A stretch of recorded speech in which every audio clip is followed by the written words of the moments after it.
The live pictures that you're seeing there on Capitol Hill, where President Obama is getting ready to attend a meeting with House Democrats and try and personally convince them to support a critical trade bill. It's set for a vote just a couple of hours from now. And joining me now, the moderator of Meet the Press, Chuck Todd. Chuck, how are you? I'm pretty good. Hey, so how important is this? I mean, this is pretty unusual to see the President of the United States last night at the Congressional softball game, taking selfies with everybody, walking around the field. And look at these pictures. I mean, this could be a campaign stop, but it's actually where Republicans and Democrats, House members are playing softball. And today, heading over to Capitol Hill, what's going on?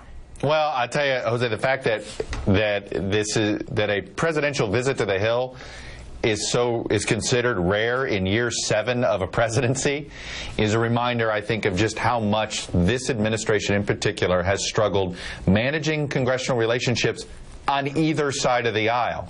We've always been focused lately on the rough relations between this White House and congressional Republicans, but it's not as if this White House has had great relationships with congressional Democrats. And by the way, if this thing goes down, that's where the roots of this going down came from. That's where they sort of grew out from, is this what has been just terrible tending to of even allies on Capitol Hill by this president. Has he been working for a while now on the Democrats? Because it seems as though if you just take this as a cold analysis and you're saying now, 3 hours before the vote, he goes to the Capitol Hill, or has he been behind the scenes working with Democrats? No, they have been working behind the scenes. I mean, this isn't a case that he hasn't been doing that. No, that's been done. And look, I'll tell you, it is amazing watching House Democrats. They're shooting at each other in ways that we haven't seen this Democratic Party in the House of Representatives do in a long time.